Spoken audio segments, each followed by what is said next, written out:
every label of our states corresponds to a different physical state. Okay? So as you remember, in our example yesterday, to every level x, there was state x, ket x. But then, for instance, in this case, by compactifying the space, then we identify some states in this way. And this is the gauge structure. Right? So now we want to do the same.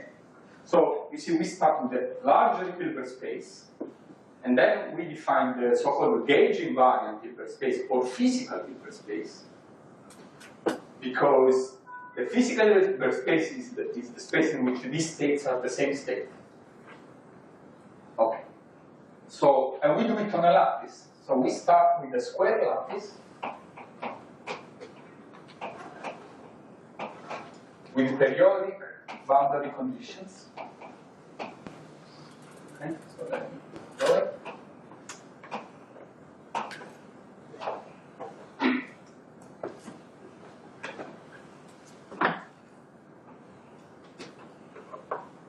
Okay. And so there are periodic boundary conditions, right? So I am identifying this aside, this aside, and this side, and so on. So if you want a 3D drawing of this, you know that this would be a torus. And the way this lattice wraps around the torus is something like this. Okay. Okay. Now we place, okay, some stuff about this lattice. So this will be a L by L lattice. So the number of sides, n, number of sides, is obviously L squared. And what is the number of links?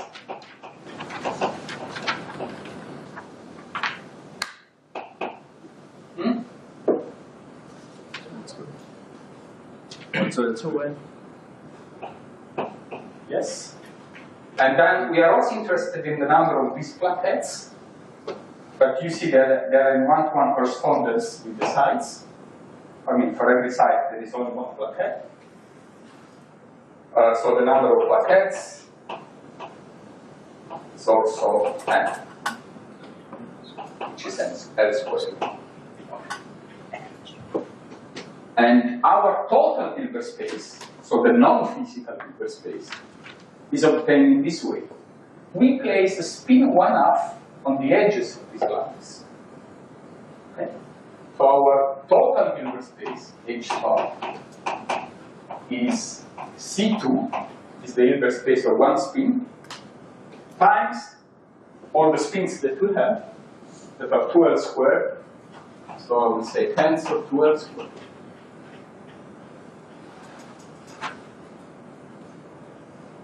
Very good. And now we need to define a gauge structure. Right? So we need to define a transformation on this space.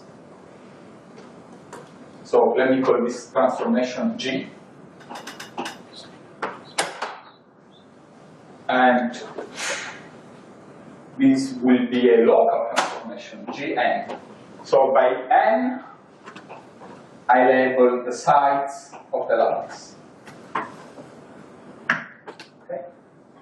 So Gn of psi will be some psi prime. So psi of psi prime are both in H top. And there are different states, right? Just like on the line, ket x and ket x plus y or plus a are two different states. But now, how do we define our gauge invariant Hilbert space?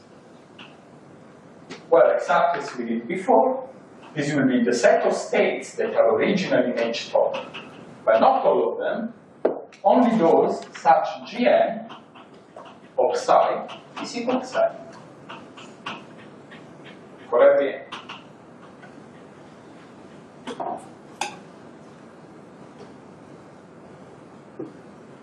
So these states are the same state. This state, psi prime and psi, are the same state. We identify them. So of course, not all the states in here have this property. Okay, now let's define what is Gn. So Gn is defined in this way. Sometimes I will call it the star operator. So let me do a picture. This is the site n. And these are all the edges that come out from this side. And I will apply the sigma x operator on all these bonds. Remember that the spins live on the bonds. And the notation that we will use is this. This is the product of sigma x on all the bonds that belong to the site n. Okay? So let's consider some states in H top that are not gauging value. Most states in H top are not gauging value. For instance, spin configurations. Configuration. What is a spin configuration? Is a state in the computational basis or in the sigma z basis, right? So for instance, 0, 1, 1, 0, 0, 1, something like this. Well, sometimes we have used this notation, if you remember. We choose a configuration of eigenvalues of sigma z, and it is the tensor product of all these eigenvalues, of all the eigenstates corresponding to those eigenvalues. Well, we see immediately that if I apply Gn to some spin configuration, well, what I will do is that, so again, this is a local operator, right? So what I mean is that it is sigma x on these 4 spins and identity everywhere else. Well, so we'll have the identity, nothing changes, but then wherever, so let me write, it will be still this for I that does not belong to n. But then, for the I that belong to n, when I have 0, it becomes 1, and so I am getting the opposite eigenvalue. And this state is obviously not this state. I've changed my spin configuration. So these states are not states in here.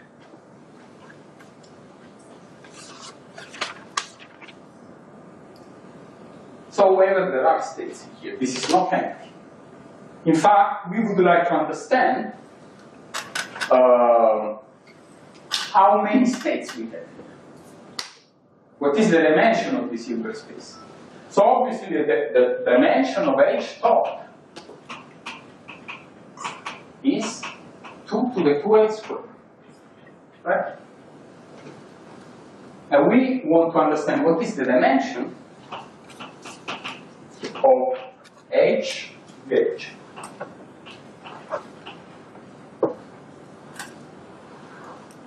Next question, like, I'm a bit confused about the notation here. So you wrote n in the figure of those star as a point on the lattice, like n. It's a site. Yeah, the site is labeled as n. Like, but in your equation, you say if the g of n is equal to product of sigma j over x and j belongs to n. So yeah, but this notation means these are all the links that belong to this site. It's a notation. Means these are all the links that insist on this side. Then another confusion I have is you act the G of n onto the state cat, like cat curly brackets sigma I of z. Yeah. And if the operators are living underlink, like how can it act on a state? Like I thought that those states are living on each side, isn't it? Like 0, 1, 1, 0 stuff. The spins live on the bonds. So the spins live here. So the operators act here. And I call G of n the operator that acts on this, the 4 links that come out from n. That's why it's a function of n, not because it acts on n. Because n labels which 4 spins you to choose. Okay.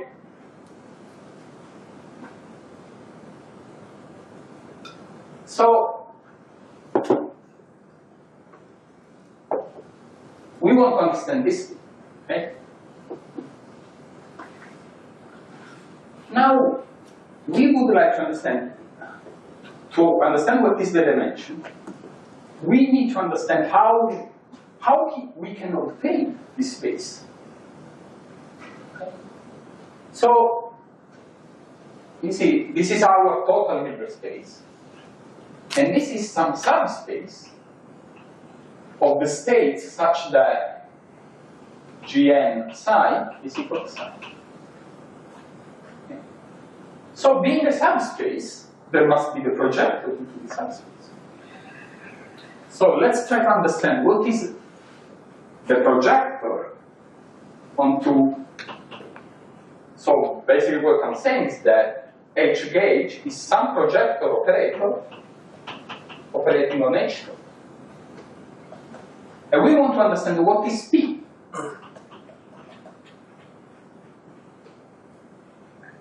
Okay, so let's do it in a simple case. So imagine that I don't want to find the global manifold which for every n this is true.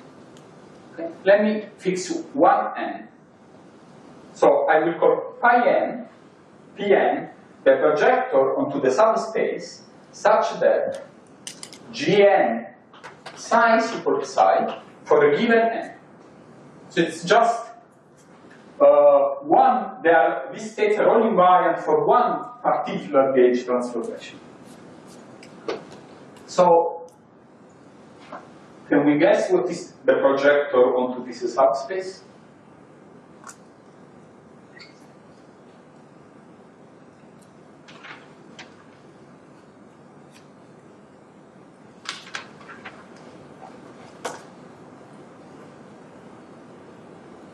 So the trick is that, as you can see, G squared is again G. G squared is 1. Right? G squared is 1. This means that this guy, 1 plus G n over 2, must be a projector. Okay? And let's see if it's the right projector. So let's compute the square of this. And this is obviously 1 over 4. Here the identity plus 2gn plus gn squared, which is the identity, right? And this is again Pn. So this thing is a projector. And it is projecting your state on the eigenstate of eigenvalue plus 1 of Gn. Let's prove it. So let me define psi prime. What I obtain if I take any psi and I project it with my ion. Okay. Now I want to see what is the eigenvalue of this, if this is an eigenstate of Gn. So I just apply Gn on the psi prime. So I have Gn 1 plus Gn psi, over 2 psi, okay?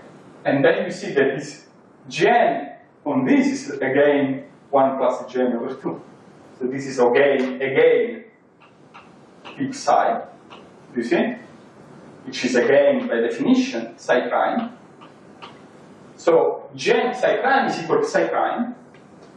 So psi prime is eigenvector of Gn of eigenvalue plus 1. So no matter what is psi, once I project it, I obtain an eigenvector of Gn of eigenvalue plus 1. Henceforth, this is the projector onto that subspace. Okay, but we want the global projector. So now you can see that for two different ends, these different projectors commit. That's very easy to see because they only contain the identity at sigma x. They can only commit with each other. So if I first project onto, it doesn't matter the order in which I operate with them. I can define P as the product over n of order Pn, and this will project me onto this subspace. So this is the product of 1 plus Gn over. Also mind that after projection, we don't get normalized states. Right? Because projection does not preserve normalization, which means that after the projection, we need to normalize the states. But normalization is just normalization. Okay.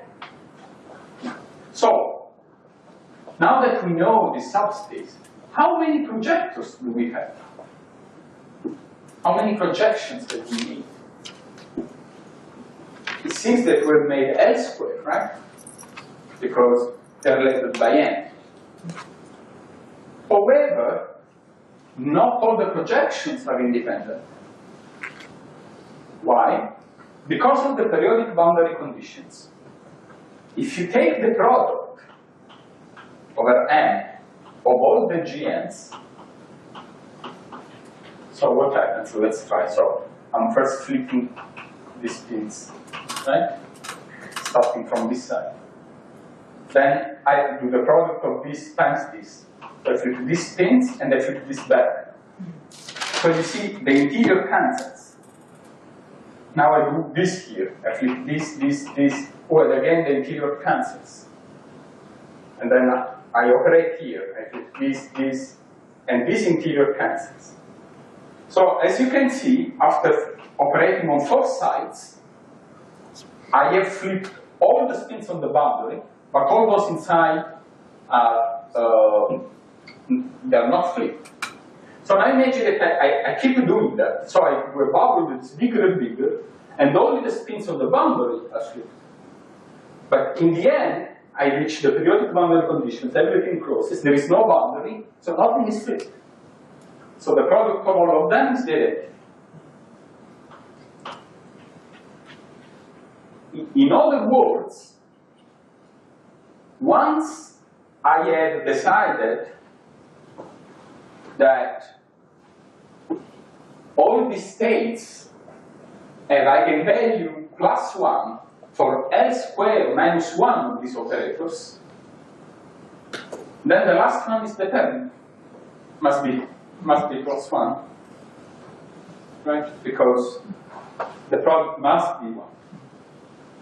So there are only L squared minus 1 independent projections.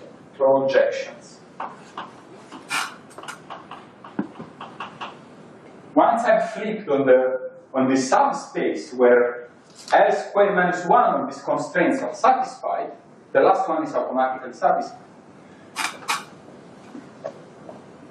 So the dimension of the H gauge is equal to 2L squared is the initial number of spins, minus the number of the constraints, the number of the projection. Because every time we do a projection, we half the size of the Hilbert space. Right? Because G of n has two eigenvalues, +1 and -1. And we choose always the eigenvalue +1. So we are up in the dimension of the Hilbert space. Good. So minus the number of the constraints. So it's 2 to the 2L squared minus L squared minus 1.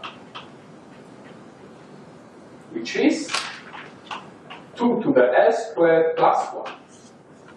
So this is the dimension of H gauge.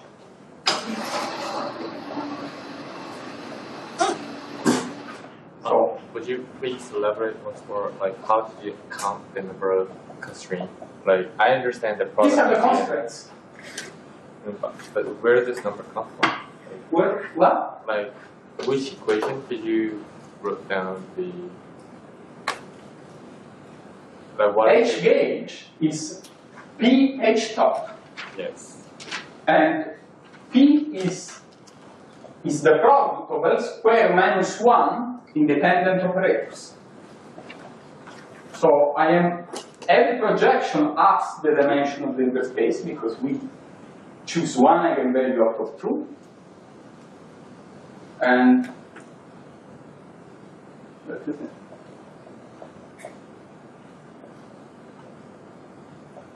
let me put it in this way.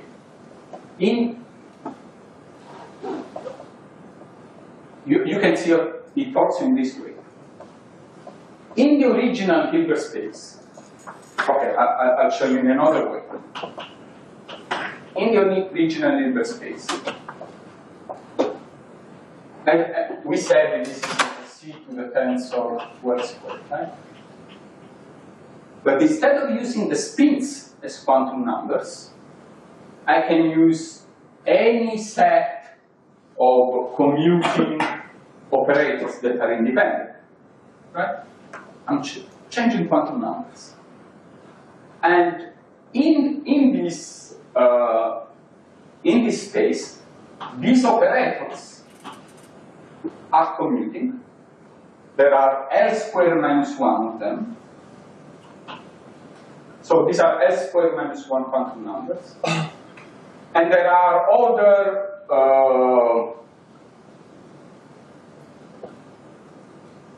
operators to finish a basis. Let me call them chi, I, and there are L squared plus 1 of them. Okay? We don't need to know who they are. But this is a new basis. Okay? Made of these 2L squared quantum numbers. Well, now I'm saying I fix these eigenvalues. So now my states are not in the space. So each of these objects has two eigenvalues, +1 and -1. So that's why the total dimension is 2 to the L squared, 2 to the 2L squared. But I fixed these numbers to be +1 after the projection. So my Hilbert space is spanned after the projection only by these quantum numbers. So they are L squared plus 1.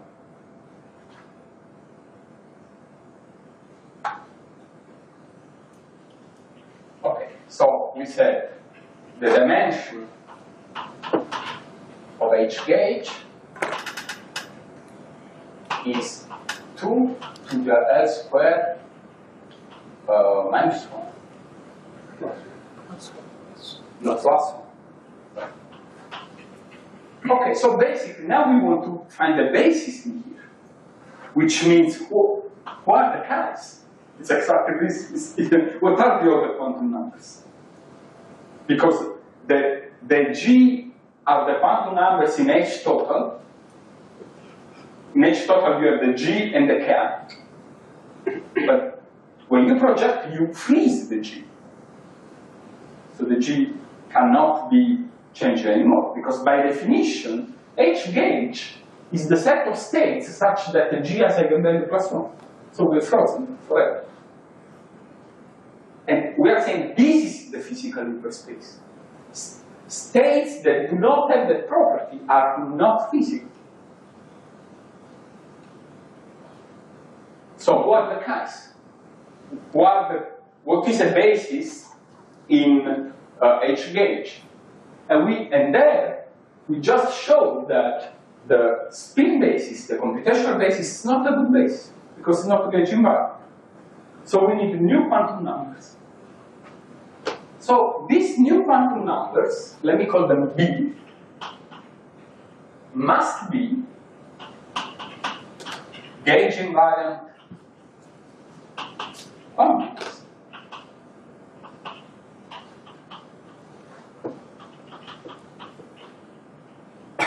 Right? Otherwise, they are not operators that act on H-gauge.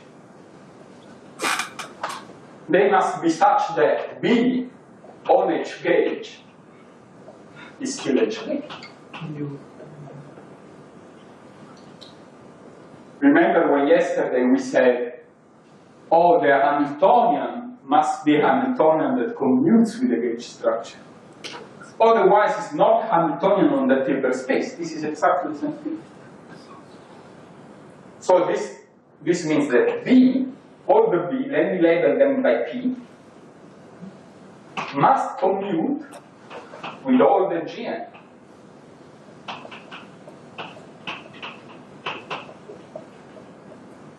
So we need to find some gauge invariant quantities.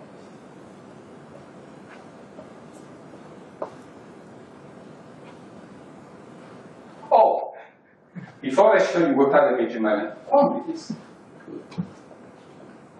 so what is this gauge structure called? This gauge structure is called the Z2, because for every n, I have a representation of the two-dimensional group. So this is a representation of Z2.